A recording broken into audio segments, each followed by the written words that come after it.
basically with second gen Lexus IS cars with the Mark Levinson system, if you remove any part of that system, the whole thing will just stop working. Nothing will power on properly. It just says check system. You can't get any audio output. You can't get steering wheel navigation. Just wasn't usable. And the most important one, AC. The AC seats and heats still work just fine. So that's been saving me the past couple days because I pulled this out 2 days ago. I'm going to try to get this double DIN unit down to a single DIN unit. There's no real functionality I'm looking to maintain. If anything, I'd like to hang on to the DVD drive, but just observing this from the outside and looking at the width of this and its general length, if I were to grab, convenient, one of these per se, you might notice that the width and the length are essentially the same. So I have a feeling it's got one of these DVD drives in here, and I'm hoping that it's using a SATA connection or a universal ribbon connection, because I have lots and lots of these. I'm starting by removing these 4 screws because I actually have no idea how to take this apart. I might look it up, but honestly I kind of just want to play around with it myself and figure it out. It looks like there's clips both on the top and bottom as well that I'm going to have to pull. So I'll just put this into a time lapse now and get working on this. It looks like I may need this piece after all. I was hoping that all the buttons would just be inlaid in here, but it doesn't seem like that's going to be the case. So I'm just going to leave that off for now, and next I'm going to take off all of these screws so I can see what I'm working with in here. Already I can see a huge hollow space right in there. Let's see if I can get some light in there for you guys. There we go. Yeah, look at that. There's nothing in that portion. I'll have to see what's up here. As you can see, my idea wasn't so far-fetched. Remove these 4 on the top here, and that should remove this whole top cover, and I can see exactly how this thing is screwed in, hopefully. I didn't realize this thing had a multi-disc changer in it.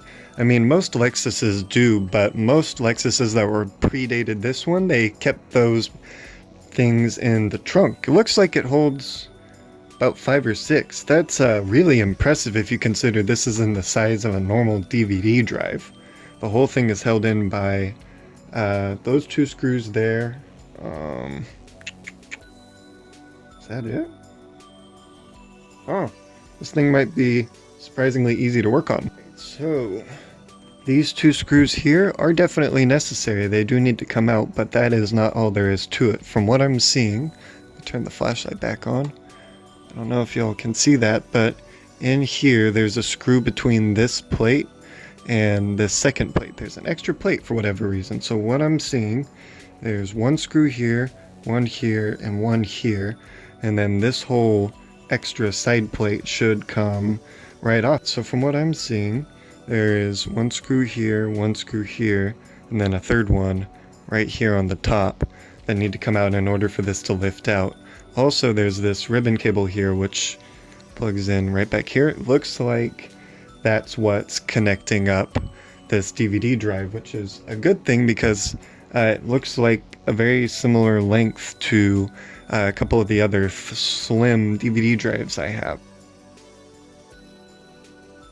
It's not about to quite lift out, but I still feel something on this corner here, and it very well may be there's a tiny little screw down there at the corner. Alright, now this thing should just pull out, it seems. Oh, there's 1 more cable. Feels like I'm hanging up a little on this. Nope, I'm not. There's just 1 more connector connecting this DVD drive thing. So undo that ribbon cable, just pray, I guess, and remove it. This one's really loose.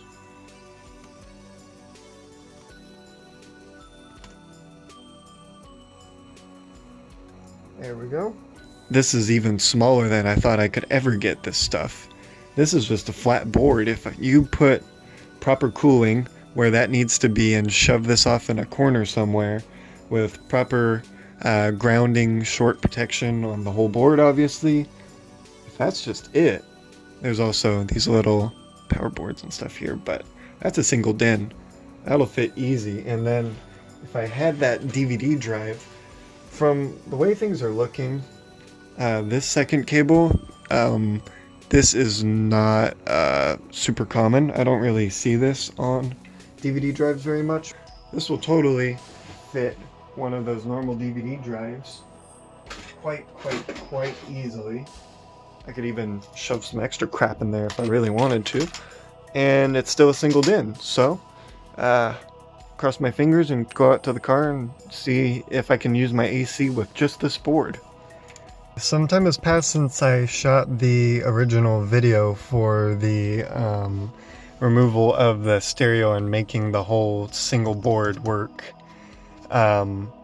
without all the other DVD components and things like that. So I figured I should just show that this actually does work. I can't turn on the car because my alternator went out and I'm running off of a fairly dead battery because I had to run this battery completely dry in order to get me home.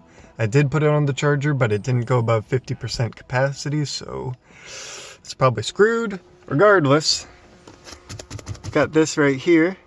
It's all plugged in. I can't really show you, but I've got everything hooked up that needs to be there. And anyone that has actually done this mod, they would know that you wouldn't be able to even see or press these buttons. It's all blacked out when it's like this.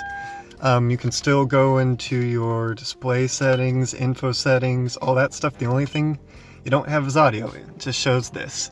But everything else works exactly as it normally would, just without all the extra components and nonsense. So there you have it. This plate right here is removable, which is super nice, so I would highly recommend taking this with you, because cutting these out accurately for the ports is really hard, and you definitely want reinforcement between these board stacks just to make everything a little bit stronger, and there's nice mounting spots, so no good reason not to take that. But sadly the fan is mounted permanently to this thing. Well, not permanently, there's two screws, but all this other metal, you can't just take it with you, so I'm gonna have to cut holes with my Dremel for a spot for putting a fan right here. I've been taking measurements and stuff like that, and also looking inside and taking measurements. There's a little bit more space in the back than this would suggest, but it's not at the same angle as this would be mounted at, so I'm not quite sure how much wiggle room I have just yet, but having even just an extra inch of space between this board and the front would be pretty nice, not gonna lie.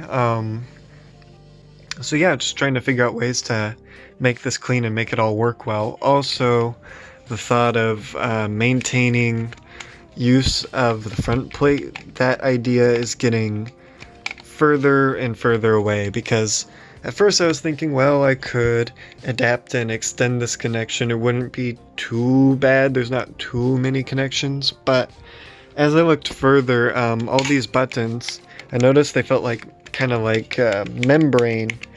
And from what I'm seeing back here and everything I'm looking at, there's no hardline connections, which is making me believe that these buttons are on a matrix and not hardwired. And what I mean by that, for anyone unfamiliar with how keyboards and stuff like that works, it's not like you press the G key and the computer automatically knows that this key is the G key. It would require way too complex of circuitry and wiring in order to make each key be mapped separately.